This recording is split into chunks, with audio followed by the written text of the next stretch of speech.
Kumaatiin Meeta duraan dura hafarsaas suma kanarraa hun gaafee qaba. Suma kanarraa illeen gaafee qaba. Suma kanarraa illee qaban illeen.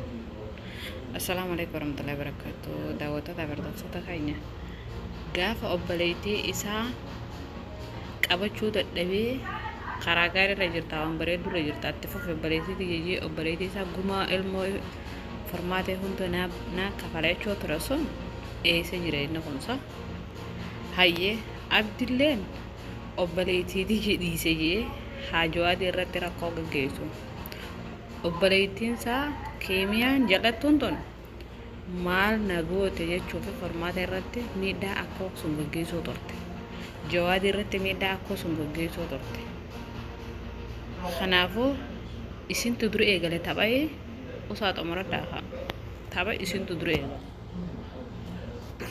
gaarii jirtanii namni nama akkasi qabee shanshalataan dhala isin maraanne maraattuun taane zaahiruma kanatti maraachitanii. Shanshalataan dhalaa gootu kana formaatee ni maraatte shanshalataan gaafa dura hiitan sun. Ni maraatte isin gaafa dura garaa qabdu kan shanshalataan jedhanii ilmoo isirraa baasan sun isin ni maraatte.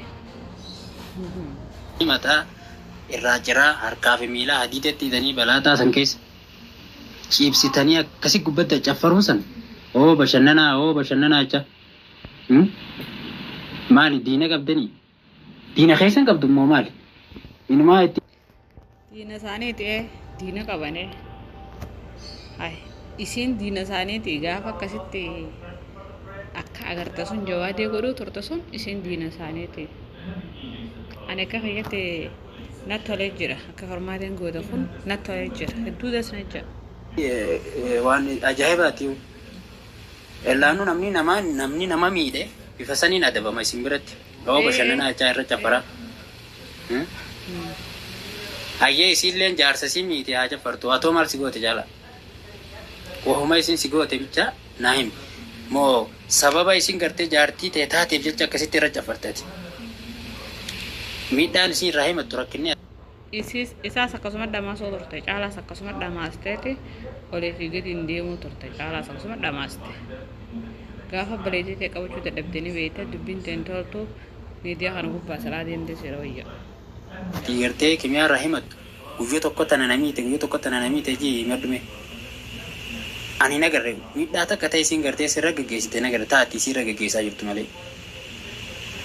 Dhageesse kanaafuu hojii babbareedu jirtanii. Bashannana jabaadhaatti waa garuu anis waan nan ta'e una beeytanii dalagaatiin jira isin jalaan deemu jira. Kijiba abdii mataadhaan na dhoosu. Nama abdii isin ergatee na fakkaata.